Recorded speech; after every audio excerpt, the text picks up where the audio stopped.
one of my favorite guys I have here on the show for all things soccer. He is a co-host of the Caught Offside podcast, which is one of the most listened to soccer podcasts, the most listened to under the ESPN platform and umbrella. And I think we've now just termed him the Sultan of Sligo, Ireland. And that would be the fine gentleman, JJ Devaney. JJ, good morning. Damon, with a title like that, do I get a castle or something? Yeah, I think we could find a castle in Ireland for you. Yeah.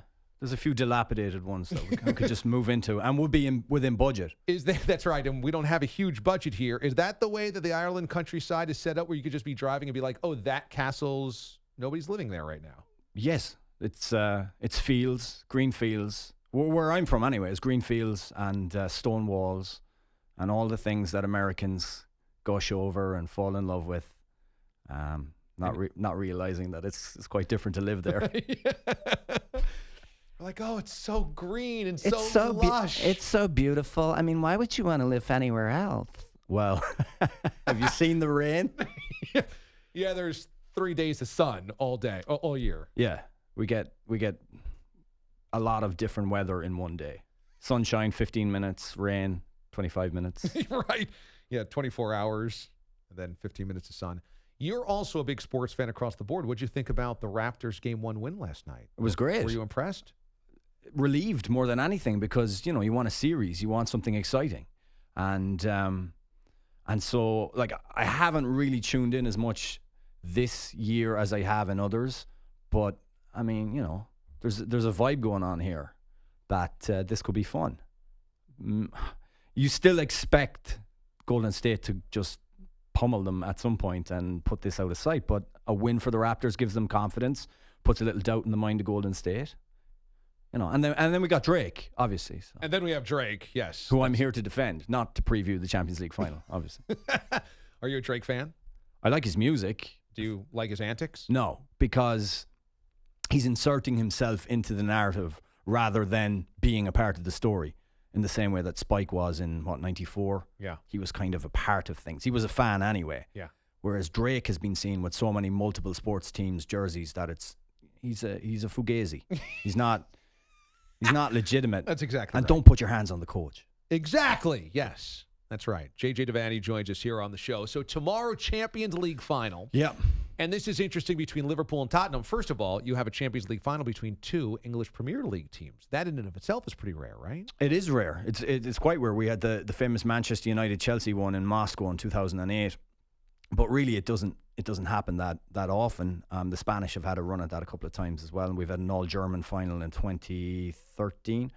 So yeah, it heightens things because English clubs' fans travel in big numbers, and so Madrid is going to be awash in colour. The Lily Whites of Spurs and the Reds of Liverpool, and it's Spurs' first time in a final, and we've always seen them as not quite a joke, but a well-supported club with history that became largely irrelevant after the 1960s, had a little bit of a renaissance in the 80s, but in the 90s, they were relegation candidates regularly in the mid-90s. Their club had financial difficulties.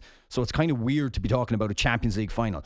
Spurs eating at the top table. That is not regular. Whose fans, Liverpool or Tottenham? Both fans have been tortured many times over in their lives. Which fans are more desperate for this win tomorrow? Well, I think Spurs fans are playing with house money. Maurizio Pochettino is not that long as manager of the club, and he's been involved in a turnaround. Like, the idea of Spurs being in the Champions League final, I think, is a success. It's a win for them, particularly considering they had a fairly indifferent league season. For Liverpool are the 5 times champions of Europe. We've been here before. Most recently, last season, lost to Real Madrid. This would be Jurgen Klopp's 7th, I believe, cup final without a victory. He doesn't want that. I think desperation is not the right word. Liverpool fans are desperate for silverware. But, yeah, I suppose desperation is the right word. No, Liverpool need it more because this is who they are. To lose to Spurs in a European Cup final was unthinkable up until those semi-finals. Yeah, and so this is really interesting because you have two teams where the rugs have been pulled out from under them so many times. The ball has been pulled away from Charlie Brown by Lucy so many times for these two teams. And for Klopp, as you mentioned, the manager of Liverpool, he has gotten here so many times and lost. He's a little bit like the Marv Levy of soccer coaches, getting to the championship game, but simply cannot win the championship, so kind of always tortured in that way. Well, yeah, and certainly on the weaponized sporting front that is social media, it's nice to poke fun by other fans at Jurgen Klopp. You've got this manager who talks about Gegenpressing, heavy metal football, the way he plays. He's very much the head of a philosophy and a style of play, and yet he hasn't delivered anything in a while. So fans use that to jibe at Liverpool fans. So to get the big ear trophy for Liverpool tomorrow would be a vindication for many people. I've enjoyed watching this Liverpool team anyway. I was in Kiev last season for the Champions League final, and I left with this weird sense of, okay, we've been defeated, I'm deflated, but that there's something good coming down the line. I never thought we'd be back within 12 months. JJ Devaney joins us, co-host of the Caught Offside Soccer Podcast. He's a big Liverpool fan. They'll play tomorrow in the Champions League final against Tottenham. The way that Liverpool got here is one of the most miraculous matches of all time, that second leg in the semifinal. What was your expectation going into this game against Leo Messi and company and down 3 goals? Well, there's a mystique to big European nights at home for Liverpool. So you expect that they can do, you believe they can do it. But this was Barcelona. This felt different. This wasn't like the 1970s in Saint Etienne. It wasn't even like recently in the Europa League in 2016 against Borussia Dortmund. This was different. So I hoped for a win. A 2-1 win on the night. Barcelona go through. Pride restored somewhat. But what I saw was just incredible. It was kind of an out-of-body experience. It now goes down in history as one of the greatest European soccer matches ever, with everything that was on the line and how it turned around.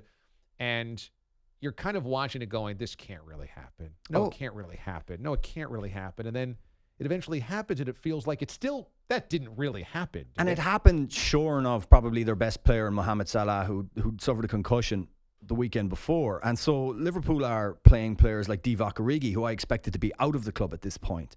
Gini Wijnaldum comes up with crucial goals in this game. Trent Alexander-Arnold with that really quick corner, that really perceptive corner out of nowhere, almost what you guys would call a trick play, I guess. And it was like a quick pitch. Yeah, he just read the situation and caught Barcelona napping. But this was in a game that's so full of tactics now, and so full of pressing, and so full of many different elements in terms of how managers prepare rigorously for the game. This was about heart and soul, and winning the ball and suffocating the opposition, and your desire overpowering the odds. It was something that brought us back to what the core of sports is. And it just seemed kind of mystical and magical. Yes, all those things. The crowd, you can't deny the crowd play a part in it. We often hear about the 12th man, and I think we probably pay lip service to it. We say it, but I don't know if we really believe it. Right. I believed it that night. Do you think that hurt Messi's legacy? No, I don't think so. I mean, if you analyze both games and you see the impact he had on both games and how he drags this team forward and how he is the fulcrum of everything, you kind of just end up feeling like he's in the same position now with this current Barcelona team as he is with the Argentinian national team. He's the focal point of everything, and that just doesn't work in the modern game. You cannot do everything on your own. For me, it doesn't hurt his legacy, no. This game tomorrow is going to be one of the highest-rated international soccer matches of the year, probably the year, considering it's not a World Cup year. It'll match a lot of World Cup numbers in many ways. Do you think it's helped or hurt the fact that there's 2 teams from England in it in terms of the audience? It's probably helped it, because if you look at how anglicized the game has become, particularly over here with NBCSN having all the Premier League games, like there's chapters of clubs that have sprung up for Wolverhampton Wanderers in like Phoenix and San Diego. And so for the American watching audience, and for probably most of the world, like the Premier League is this behemoth. And so the fact that there's 2 Premier League teams in it, with all the banter and the rivalry that comes from a regular season, it doesn't hurt it, it helps it. What would be a good comparison for these 2 teams playing tomorrow in terms of an American rivalry? So let's think of Liverpool and Tottenham. Is it like Bears-Packers? Is it like Yankees-Red Sox? Oh, it's nothing like that. What's it like? I mean, you'll have to frame this for me. This is, I guess Seattle and the Broncos didn't have a huge That's both Super in the Bowl. AFC West. But do they have a huge history of competing at the top end? No, because when the Broncos were really good, the Seahawks weren't back in the 80s. For most of my life, Spurs have just been there as a team. An afterthought. Even for the top teams, like when Manchester United were dominating, Sir Alex Ferguson's famous team talk when he'd go out and play against Spurs was, "It's only Spurs." You know, seriously. And now the fact that has changed, I really would think that it's not really a rivalry. It will be probably after today. It's more of a an inter-English kind of football rivalry that you would have against most teams. There's no real history there, so to speak. Okay. When it comes to your show, you're a huge Liverpool fan, and then your co-host Andrew Gunling is a huge Tottenham fan. So are you reveling in the fact that you get to taunt him and poke fun at him and you guys have this? Or is it scary because you are now enemies? Scary. It's scary because for as long as we've been doing the podcast, I've been able to point to Liverpool's great history. When we started the podcast, Liverpool were in a title race in 2014 against Manchester City, and Spurs were a joke. They had Tim Sherwood as interim manager, and they were falling apart. It's changed now. And so that fear of what I have, the way I've been able to laud over the 5 European Cups, the 18 league championships, that gets chipped away at. This is for everything tomorrow in terms of our rivalry, in terms of the way we look at each other.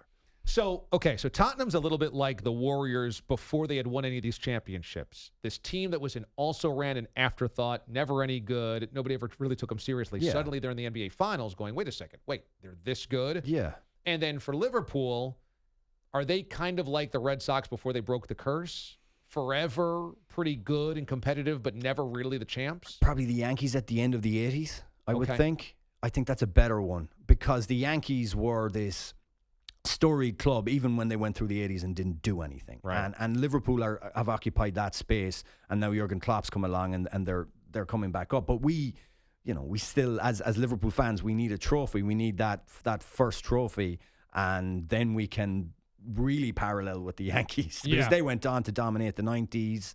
There's been a break since, obviously, but I would say more the Yankees. Maybe a little bit like the Bears as well. A Bears team that once upon a time, monsters of the Midway, and there's this kind of lore and legacy around them and this wonderful fan base. But, the 85 Bears have been a long time ago, and they're waiting for another championship because you can't just always hold on 85 or the great teams of the 50s and 60s. Yeah, and I think we've had...